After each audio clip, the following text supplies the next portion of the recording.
Et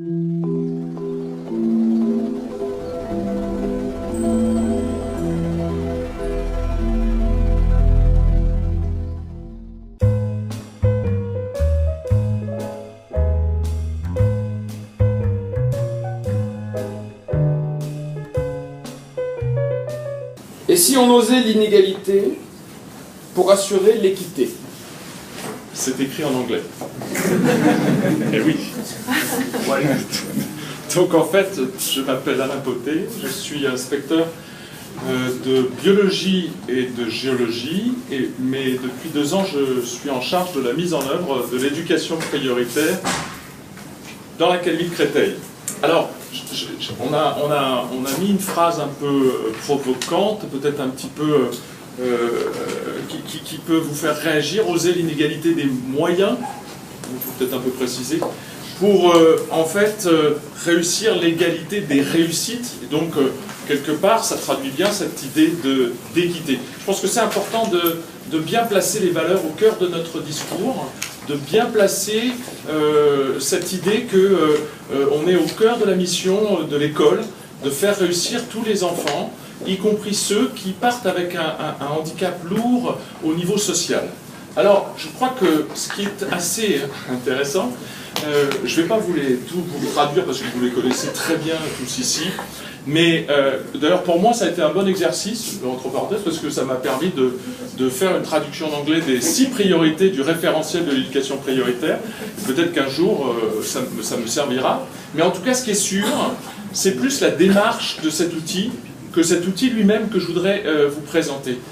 C'est très rare dans notre système d'avoir une démarche qui soit réellement une démarche horizontale. On se targue beaucoup d'essayer de mettre en place un vrai pilotage horizontal de notre système éducatif. En réalité, ce ne sont souvent que des mots, la réalité est souvent verticale, et pour cette construction de ce document-là, là, pour le coup, on a vraiment eu une démarche collaborative, une démarche participative, une démarche qui a pris en compte les éléments de recherche en sciences de l'éducation et qui a pris en compte tout ce qu'a pu nous dire les acteurs de terrain lors d'une assise de l'éducation prioritaire qui s'est tenue en septembre 2013. Et c'est tout ce travail-là, avec beaucoup de fidélité, qui a été gardé dans ce document que vous pourrez récupérer tout à l'heure, pour ceux qui ne le connaissent pas, et qui dresse un ensemble de priorités pour faire réussir les élèves de l'éducation prioritaire, mais en réalité pour faire réussir tous les élèves. Je voudrais insister sur une priorité particulière, puisque je trouve que c'est certainement celle qui a le plus frappé et qui a peut-être soulevé le plus de débats dans notre système. Pourquoi? Parce que, vous voyez, c'est écrit « Conforter une école bienveillante et exigeante ». Et je voudrais m'arrêter 30 secondes sur ce terme de bienveillance. C'est pas si simple que ça dans un système éducatif, ou je veux dire dans une entreprise, dans un système collectif, de parler de bienveillance.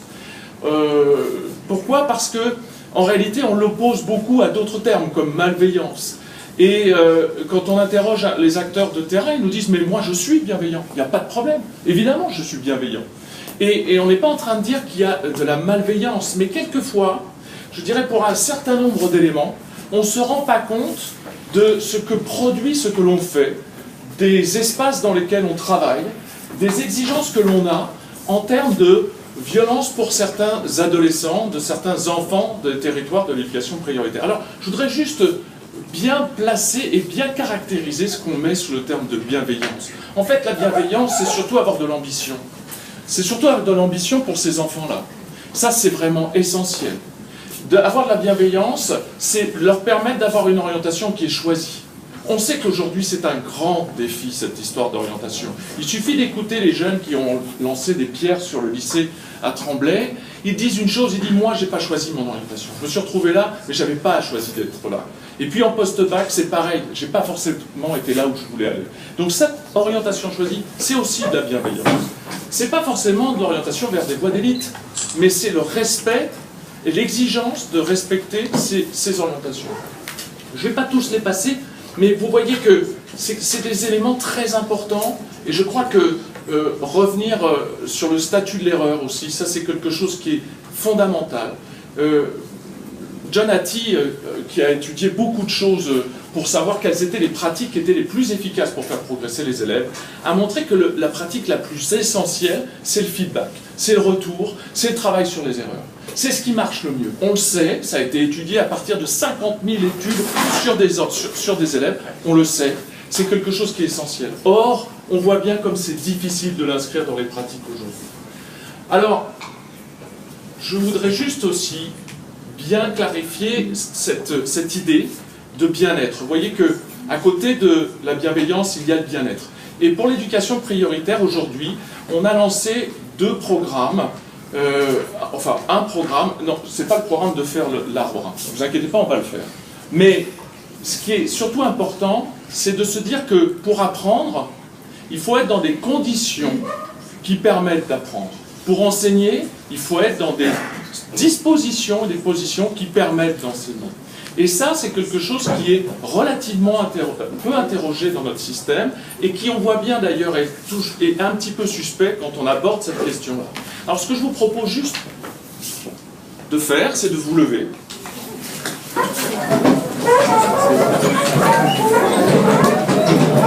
Vous allez vivre juste 30 secondes pour essayer de voir un petit peu ce que ça provoque en vous.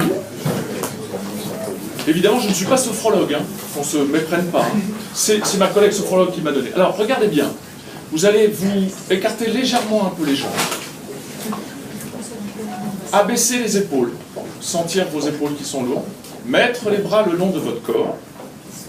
Voilà. Plier légèrement les genoux pour avoir bien les pieds et sentir que vous vous ancrez dans le sol, comme un arbre. Vous pouvez fermer les yeux si vous voulez. Et on va rester 10 secondes, juste à essayer de sentir l'ancrage dans le sol.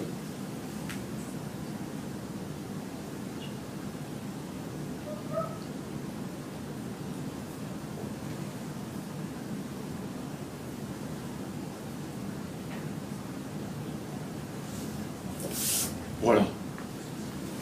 Il faut aussi être bien pour assister à un colloque. Je laisse la parole à ma collègue.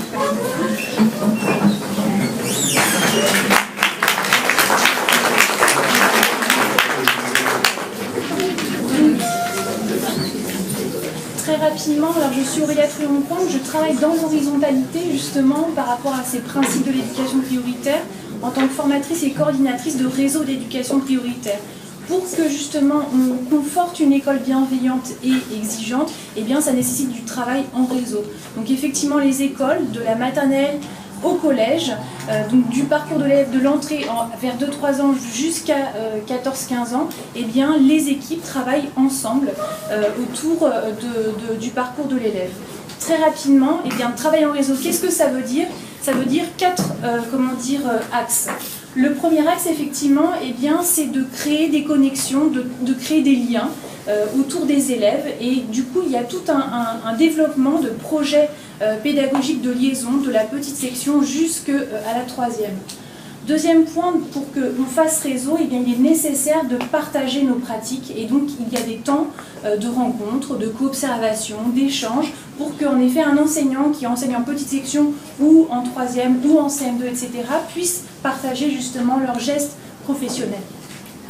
Ensuite, il y a des temps de rencontres eh bien, tout au long de la vie du réseau pour pouvoir accompagner nos élèves de la petite section jusqu'à la 3e, les élèves pour atténuer justement les temps de rupture et aussi avoir une attention particulière pour les élèves les plus fragiles.